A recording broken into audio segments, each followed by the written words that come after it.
Yo, what's going on, guys? C2 Wrestling back with another video, and we have a Raw recap. We originally planned, let's do a video after Raw, whatever the biggest story is. And Snowden, I'm sitting there watching Raw, not even a half hour in. I go, it's going to be impossible to just talk about one thing. Yeah, literally a half hour in. I was kind of thinking even prior to Raw, like, there's a lot that's going to go down tonight. You got a new world champ, a new intercontinental champ. You got Judgment Day stuff going down. There's a lot, and that's only a couple segments. Who knows what's going to happen that we didn't get SummerSlam at SummerSlam? It was a big show. Tonight's Raw was top to bottom great, and we got a lot to discuss. We had to alter the video. This is more so a review of the entire show now, or instead of being a single segment or whatever we were going to do.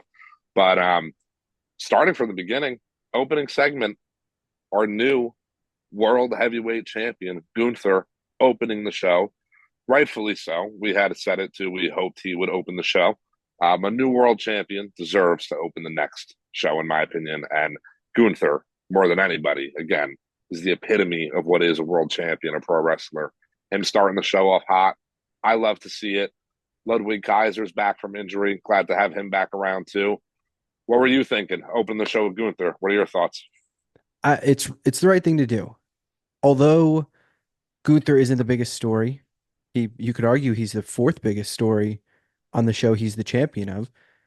But you have to make him feel like a big deal because he just won the world title, and you can't let his world title win get overshadowed by Priest and Finn's feud and storyline, even Dom and Rhea, since it's the same faction.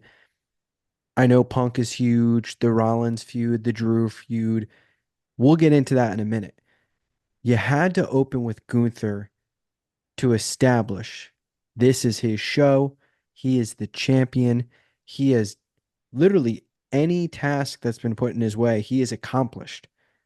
And my favorite part, we get Randy Orton that comes out and we get the rematch. It's going to be Gunther Orton 2 at the Bash of Berlin. I just love, love, love the one thing Triple H has done that we did not see much under Vince is being consistent, being logical, and following stories that make sense. They said after the King of the Ring finals, when Orton's shoulder was up, they're going to face again. And there was a kind of a little bit of a time where it felt like maybe they're just going to like hope we forget about it. And to be honest, I kind of did.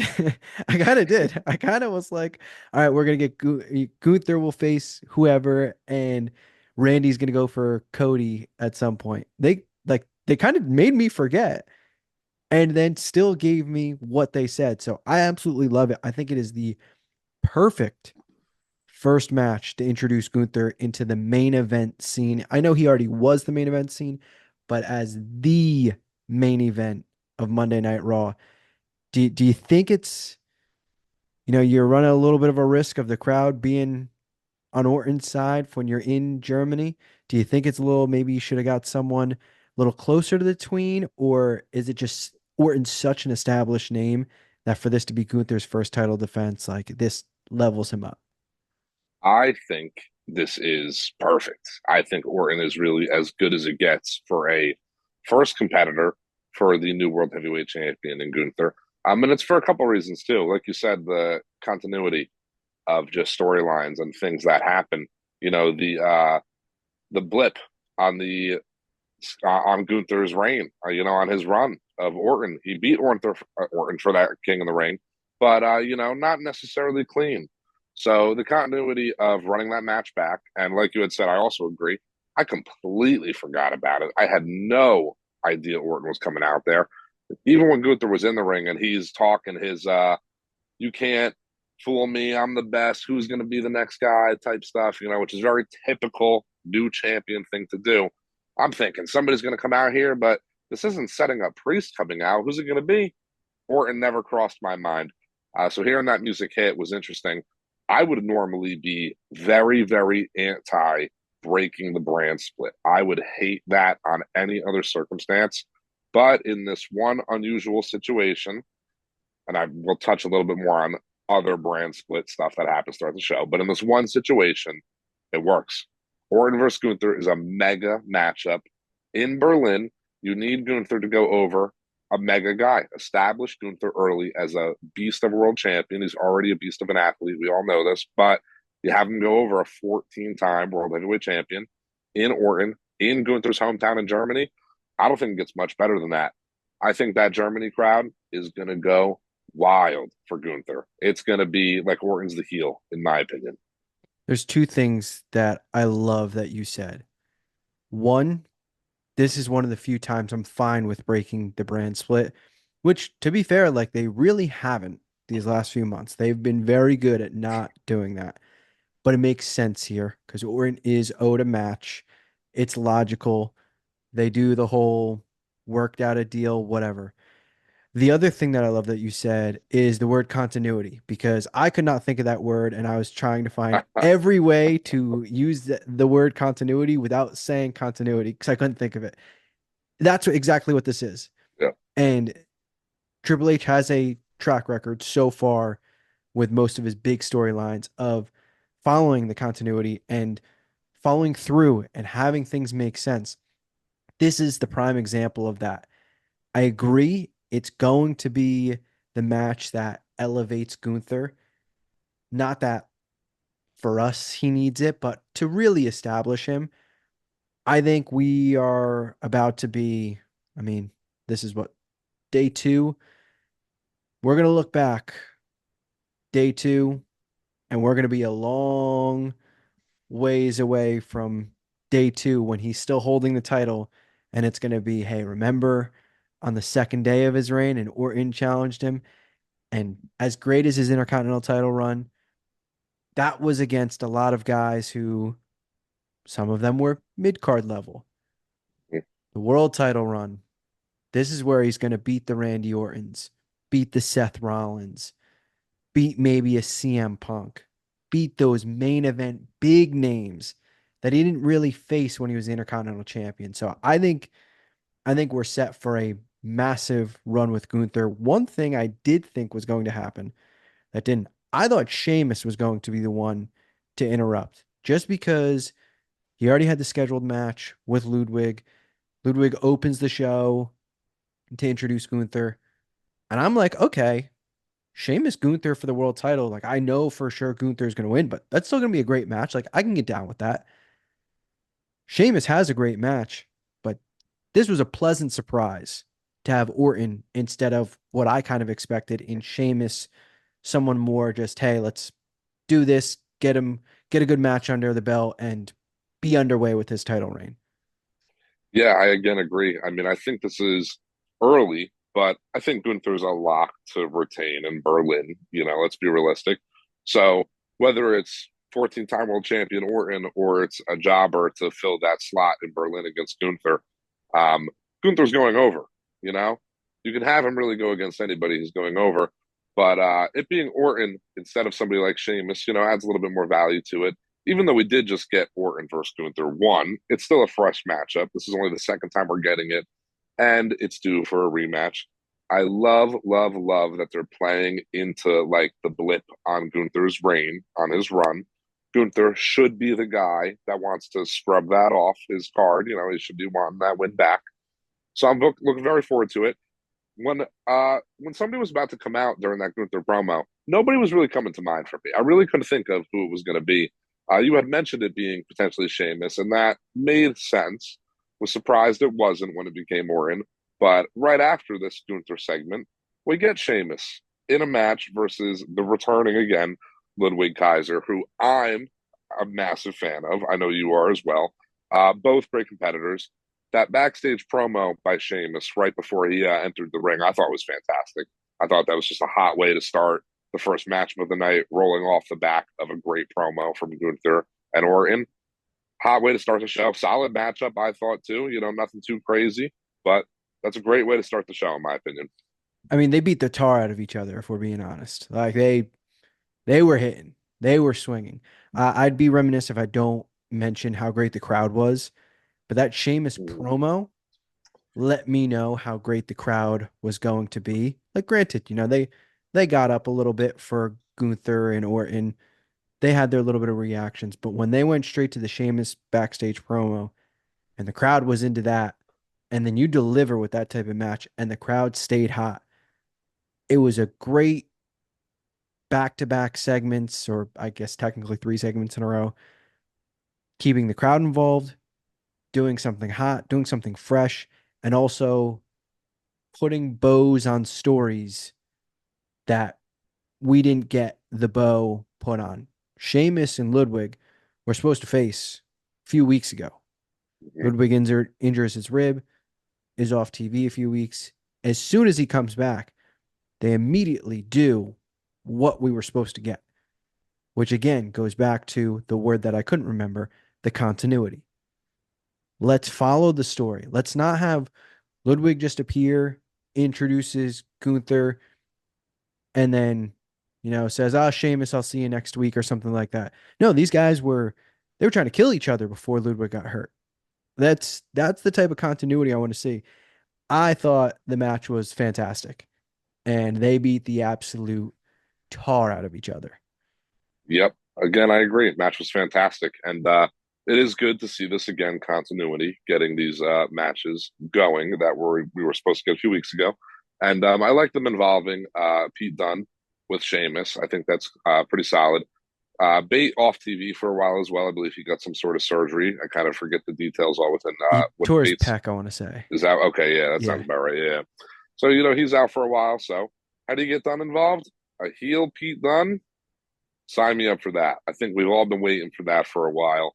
Nothing wrong with him teaming with Bate when Bate was around, but I think we've all been waiting for this. I think that's a pretty easy way to introduce him is versus a face Sheamus, who's very over right now. He's doing pretty great in his own regard. So it's fresh. It's something new again. I'm looking forward to seeing more. Like we mentioned, we're just going to hit the big stuff from Raw. There was a lot of big things. One of the biggest stories is the Punk Drew Rollins feud. And this is exactly what we were mentioning in the SummerSlam post show. If you haven't seen it, go back and watch it. We were saying you're going to have weeks where they're able to extend the rivalry. And it's going to feel like, oh, this match has to happen. This was exactly it, where you first off get an extra week with Drew and Punk. They don't touch. It's a short promo from Drew, gets out of the building, still on TV, still enhances the story, but it doesn't feel like we're any closer to the rematch than it did 24 hours ago. But Rollins, a big piece of this, we mentioned. It seemed like Rollins and Punk and the triple threat are so close that there has to be something to kind of push it away because that it just doesn't feel like there's these big events, but you can't just do all these matches bang, bang, bang, bang, bang, bang. We get that with what I think is one of the best enhancements of a guy that everyone knows is good, but hasn't been given that. I don't want to say push because push isn't the right word. Hasn't given that little bump to really establish him as a dominant force.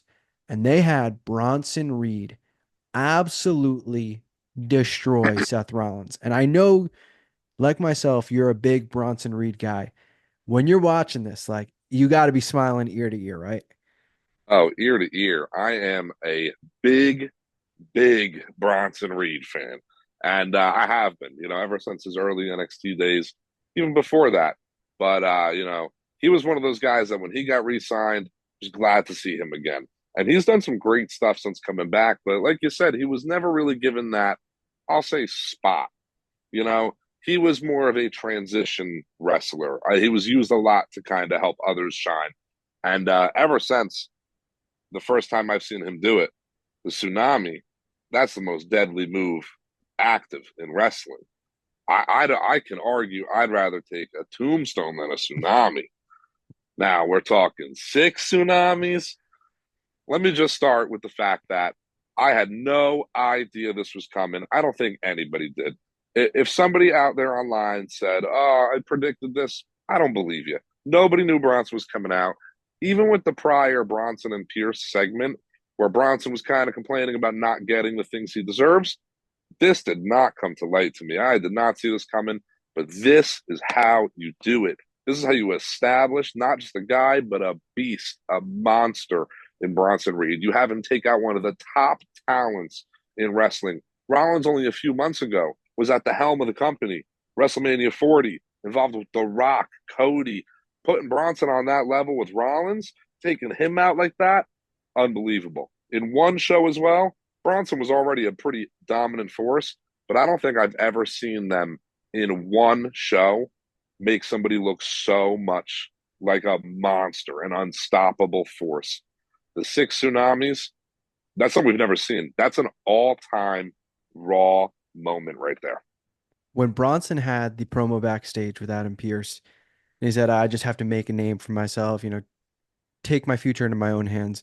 I immediately started thinking like, if he just attacks Sami Zayn again, like it just seems like what might happen, or maybe like an Ilya Dragunov. I'm like, I won't hate it. Like, the match will be good, but it's just like I feel like it's just gonna be a dead end. Like this is the same story. It's the same as for when he got mixed in with the United States title and makes a big impact, and then they just kind of like, all right, well, now you're gonna lose and fizzle away, you're not gonna get that big moment.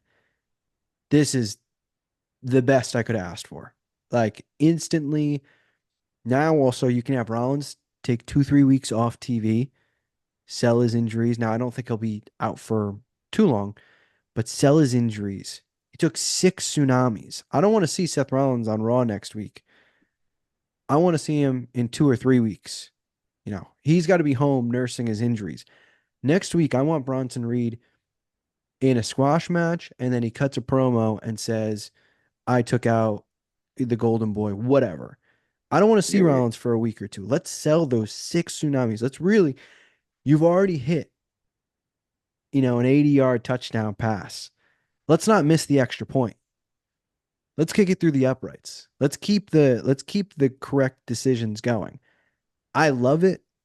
And also with Rollins not going for the world title yet, Rollins not facing Punk or being in the triple threat, this is another strong story instantly on Raw that doesn't involve a title.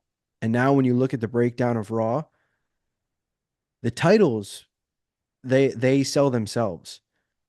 Their top stories you don't even need the championships for. It's stacked from top to bottom just from SummerSlam and this episode. And I think one of the hottest things now is Bronson Reed. Absolutely. We have mentioned we agree a lot within our wrestling opinions, but I'm going to agree again here.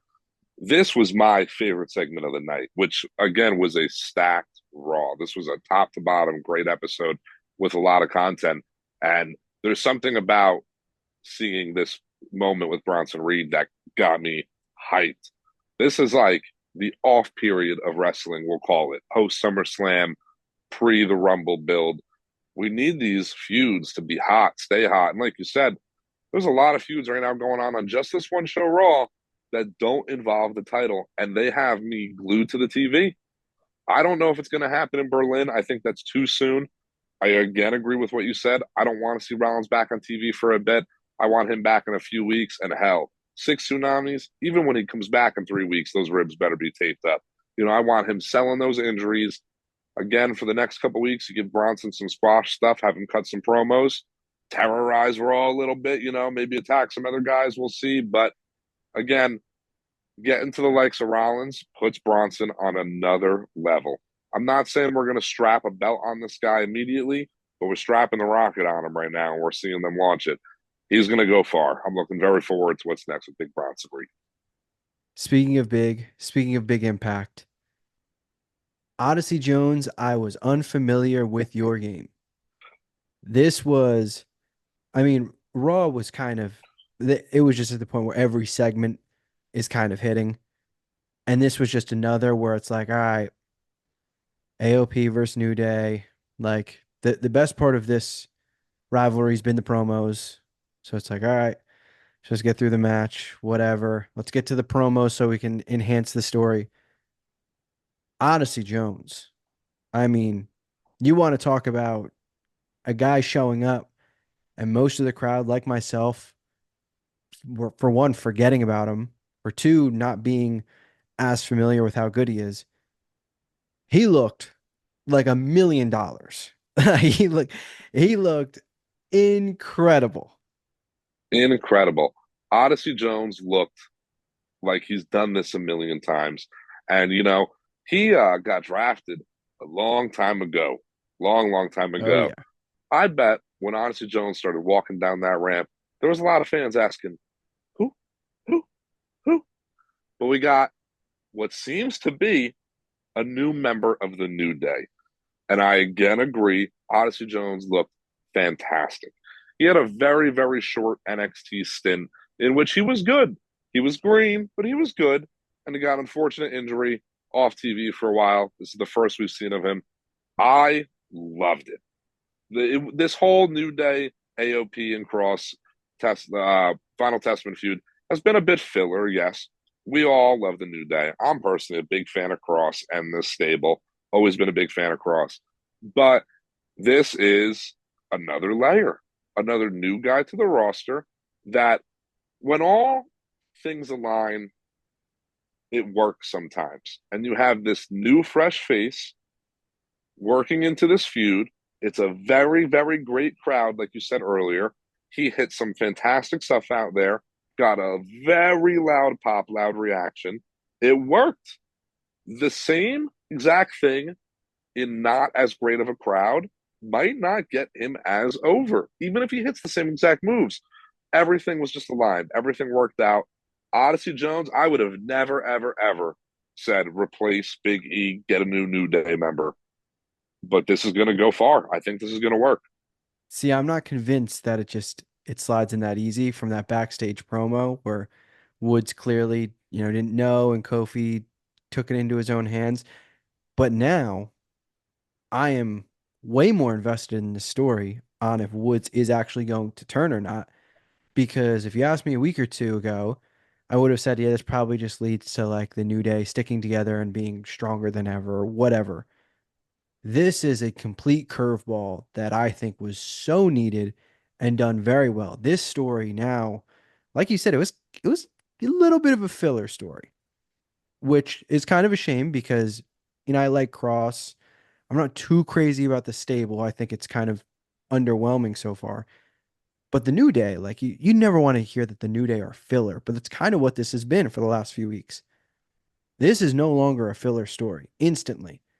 Like you have to, I hate to be this guy, but you got to follow Cross on Twitter and see him talk about it. You got to see the New Day on Twitter. Kofi tweeting out about all these stables that keep breaking up, not the New Day. They've really done a good job with the beginnings of this feud, even though it didn't really feel that big, to now it really takes off. And I think Odyssey Jones, I mean, this is fresh. You couldn't get more fresh than Odyssey Jones because the guy literally hasn't been on television. So this Yeah, is this is as fresh as you can get. So I don't know the next step. Obviously, Woods isn't going to turn next week, but I'll tell you what, I'm not going to be going to the bathroom during that segment now. I'm going to be tuned in, paying attention now. yeah, I will be tuned in paying attention. The New Day, any one of them ever turning, splitting the group, that's unheard of, unthought of. It's crazy to think that there's a possibility there. Even just that slight little rift between Kofi and Woods, we've never seen that with the New Day. So it's intriguing to see. And I'll tell you what, as much as I love the New Day, them splitting could be best at this rate. It seems unlikely that Big E ever wrestles again. If he does, it's maybe in a very edge like way where he doesn't return for a even longer period of time. But I think Big E gets to a point where he decides he's better off never doing it again. So what do you do with the New Day? Maybe you do add a third member, an Odyssey Jones, and that can help them out for a while. But that could be great, but it also maybe fades out after a while. Do you split them? Maybe. Maybe that really is the move. Woods is great. Kofi's great. Kofi maybe towards the endish of his career, in all honesty. He's probably only got so much left. He's been around for a while. So Woods has maybe a little bit more time. Maybe there's something you could do there with Woods, turn him heel. Maybe he does join Final Testament. That's like a thought, even though that's been the feud. I've never really considered it, to be honest, but we'll see. As you said, I'll keep my eyes on the TV for this one from here on out. We got to get to Raw's two biggest stories in a second. I will mention they've officially planted the seeds of The Miz turning on R-Truth, which I don't think we need to spend much time on, but this, ever since they became a team, this felt like, all right, we're going to have our fun, but we know how this story ends. Like, this is coming at some point. Yeah, if I could bet on anything wrestling related, it would be a Miz heel turn or a Miz face turn. I feel like he's what was once the Big Show. Not maybe as bad as that had been in the past, but there's a lot of turns from the Miz. Whenever he becomes face for a while, you're just due for it. He's going to go back to being the heel. He's much better as the heel. Him turning on R-Truth only makes sense. Let's do it. Make it happen. Get it over with. Not much left to say there than just make that happen, split the team up, and see what's next for the Miz. Yeah, we're at the point now with The Miz. Like, if he's a heel, we're going to boo him because we appreciate him Mm-hmm. and we respect him being a heel. We're not going to boo him because we don't want to see him. Like, he's earned that equity to kind of just do whatever he wants. And I think going back heel is definitely the best for him, especially because we have stronger faces developing on Raw with the two biggest baby faces, quite possibly outside of like CM Punk, is Damian Priest and Rhea Ripley. Priest and JD McDonough face off. Pretty solid match. JD McDonough, I know a lot of people personally don't like him. Man, this guy can go, but he can set, like, he might be one of the best on the roster for selling and just being that guy to really enhance someone else. I know the word enhance isn't like great, but he's still a tag team champion. He's still a respectable competitor, and he got some solid offense in on Priest. The choke slam he took, I mean, the the promo from Priest earlier, we know about the vendetta, all of it. We expected the Finn Balor attack at some point during the match, but this kind of felt like Priest, Rhea, these are our two new top baby faces. They both got incredible pops. All members of the new Judgment Day all got booed. It kind of feels like, all right, this is step one. We know for sure these two are face, the rest are heels. Let's really dig into this story now and let's enhance each week with Finn and Damien and Rhea, Dom, and Liv. Yeah, I think this match was good. The whole segment was good. It was in a way exactly what I expected to see tonight out of this whole new and old Judgment Day. I do really like this new Judgment Day, how they're very much establishing Finn, JD, Dom, Liv, and Carlito as the new Judgment Day. Priest and Rhea are both mega over as faces, and they're only going to get more over as time goes on. With that said, though, what we got tonight was good. I don't need, in my opinion, to see this play out for a while, to be honest. I think the idea is to have this Judgment Day feud kind of culminate maybe at Bad Blood. I feel like that's a pay-per-view title that really fits the theme of what's going on here with the Judgment Day. So I do think we get, maybe 2 months of what we're seeing here tonight with the Judgment Day.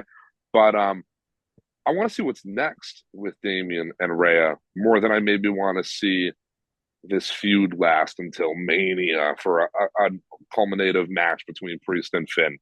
I say book it, let's get it done, and let's move on. The only few things I definitely want to see are a Rhea Dom match. I had mentioned that, I believe, on our SummerSlam review video. But they are Dom versus Rhea, Priest versus Finn. That's going to happen at some point.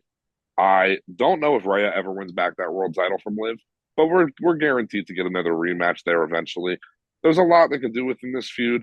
I thought Carlito would play more of an in-betweener. Maybe he still does in the next coming weeks. But what we're getting here is great. I want to see more of Finn. So I'm glad that he's now kind of taken the realm of Judgment Day again. Who knows? Maybe down the line, Finn gets a world title. Maybe this Judgment Day feud, not feud, but stable, continues. Who knows? I feel like the Rhea and Liv story slash Rhea and Dom story has a little bit more shelf life than a Damian Finn. I feel like, the turn is so fresh that the Damian Finn, like we knew it was coming. I mean, it's been a year in the making, essentially. Finn said it on Raw when Priest cost Finn the match at SummerSlam when he was facing Rollins for the world title. So I don't think there needs to be much more building of that issues, like you said. Like that match is closer to being ready than Rhea and Liv again or Rhea and Dom. I think there's a few more weeks that story needs to really sell Rhea's heartbreak, to sell Dom and Liv rubbing it in. I think that separately needs a few more weeks, and it will enhance the story. But the story already is great. Finn and Priest, is it a Hell in a Cell at Bad Blood type match? Is Bash at Berlin too early? Also, have to remember Finn's one half of the tag team champions. Do we get Priest costs them the tag titles and that enhances their story to kind of extend it? I don't know. I feel like this story, though, probably makes sense for a Hell in a Cell. I don't think you get a Drew Punk in a Hell in a Cell. I think this story probably needs it to give it that last little tick to really up it. But I just want to talk about, Finn is great. I want to talk about Priest for a second. The promo he cut when he was in the ring earlier in the show about how he has a new family, you name it. That felt like we now know that first Priest face run, just wipe it out of your brain. There was really nothing authentic about it. Like he would probably even say that. He was playing a character that he wasn't comfortable in. The fans really couldn't care less. Now there is a real connection between us, the fans, and this Damian Priest character. And he is over like Rover now. Like it was well needed, that heel run for multiple years, for us to really connect with him now. Absolutely. He is one of the most over guys right now. And it's great to see because he deserves every second of it. That early face run from him, where he was U.S. champ for a while, and I have always loved Priest, never slept on him, but it's a forgettable run. There wasn't a whole lot of depth to him at that point. He was new to the main roster. One of those guys that kind of fell under a weird Vince call up and got some weird little Vince push, but didn't really get the spotlight again. Under this Triple H, this new regime, he's taken his ball and ran with it. He is, as you said, over like Grover. I can't wait to see what's next for him. I think down the line, this is maybe way later thinking, but post maybe even Mania, you have him separated from Judgment Day. You split the brands, you have him on SmackDown, maybe throw him in his own little singles world now, get him totally away from these stables.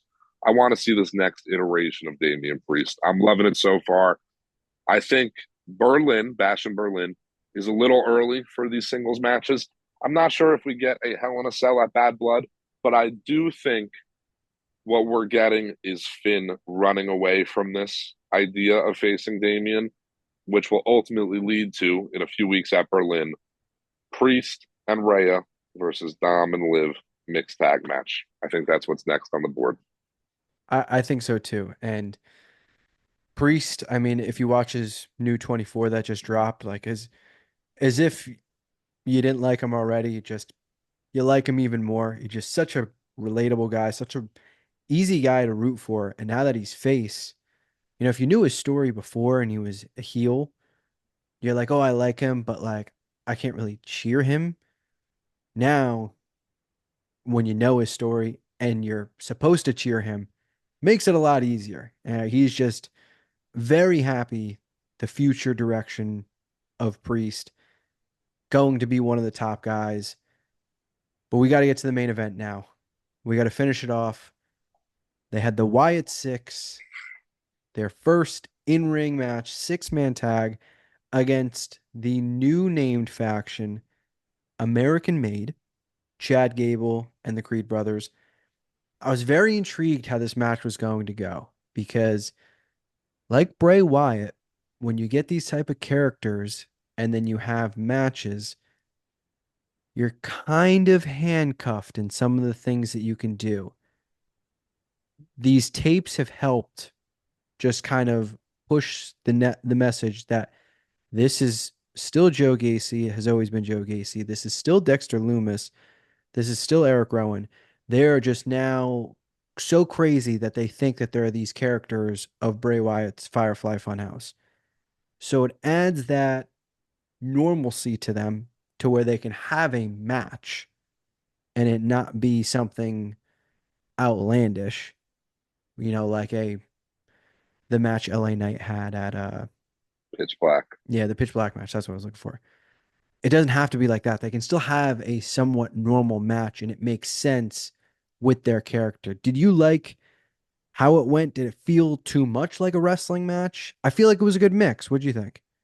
I thought it was a great mix. I also agree. I think with these characters that we get out of this Wyatt Six faction and a Bray Wyatt or an Undertaker or a Kane, there's mystique to these characters.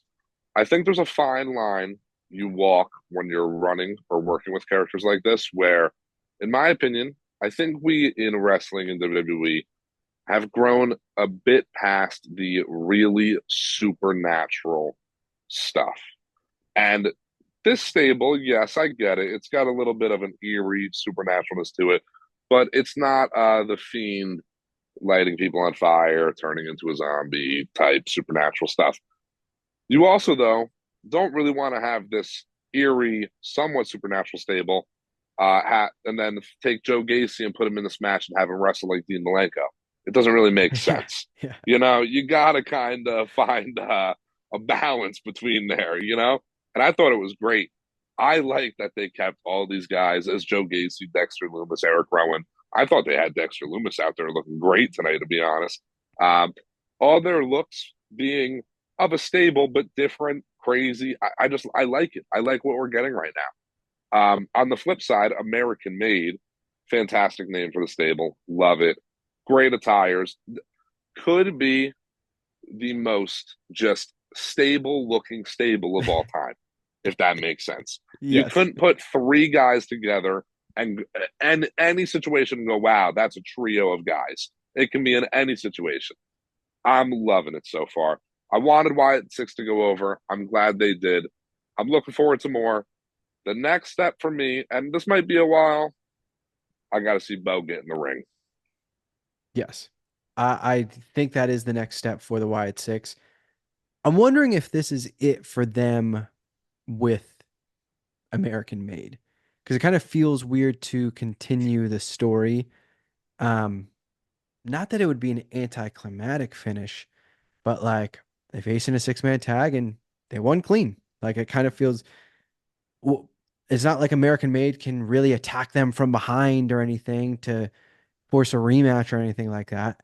So it does kind of feel like this is the end, but it also feels like maybe you kind of buy a little bit of time and then once the Priest Finn story wraps up, you get the Wyatt Six going after the new Judgment Day. And it kind of matches up with the amount of members that they have. I think that logically would be next for both of them. The only thing is, the Wyatt Six needs a little bit more to fill them till that time. The Judgment Day, they've got to finish this story before that can even be an option.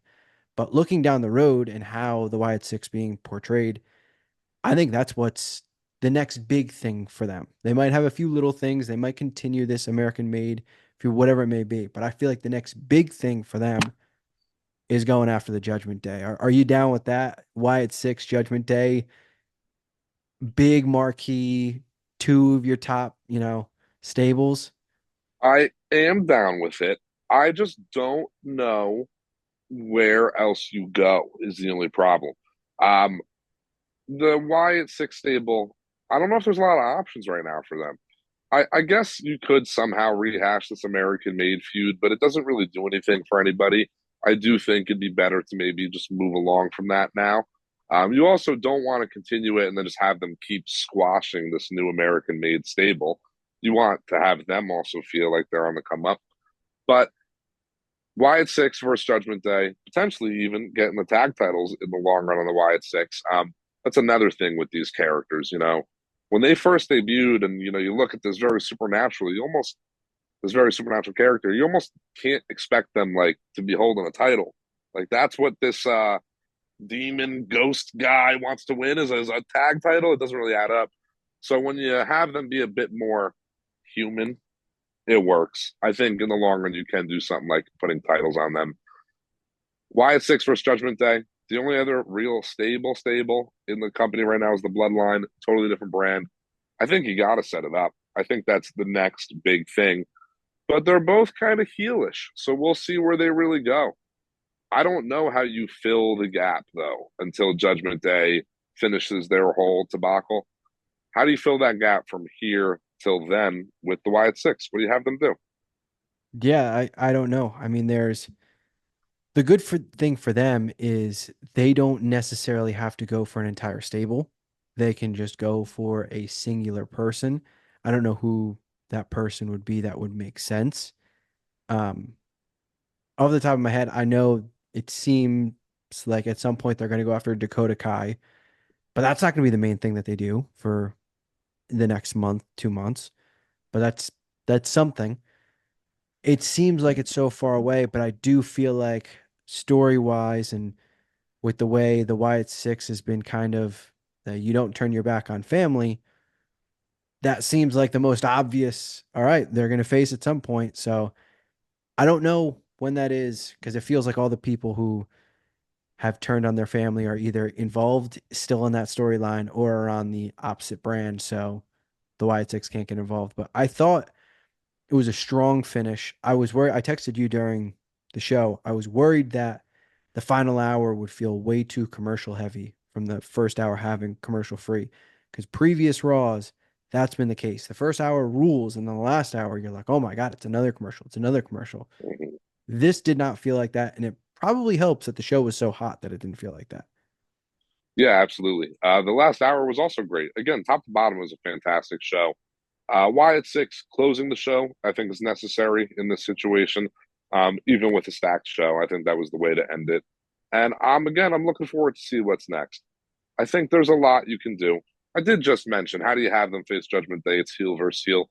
They're facing American Made. That was heel versus heel. So this whole family kind of situation with the Wyatt Six is working. I do think they're due to go after Dakota Kai, maybe Damage Control for turning on Bailey, whatever it is. Maybe we see them go after the Miz for turning on R-Truth down the line. Who knows where they're Good going? call. And we have forgotten, and wasn't around actually tonight. One of the biggest guys in the company right now. They were going after Jey Uso a little bit. So maybe there's some filler there. Maybe Jey Uso comes back around and they're still kind of tailing him for a little while. Maybe that is the first Bo match we get is Bo versus Jey Uso. I'm all here for it. I'd like to see it. I want to get Bo in that ring regardless. Loving what we saw so far though from Wyatt Six. I can't wait for SmackDown. I can't wait for Tuesday night tomorrow, NXT. I can't wait for Raw next week. Everything is hot right now. I got my eyes glued to the TV. I can't miss it. There's nothing I can miss. I want to watch every segment. Before we wrap things up, I will mention Braun Strowman's been talking a bit about the Wyatt Six. I wouldn't be surprised. I mean, they haven't really done much with him. They've kind of had him a little bit of filler stories. He had the short stint with the Judgment Day. He's not hurt. He's still healthy.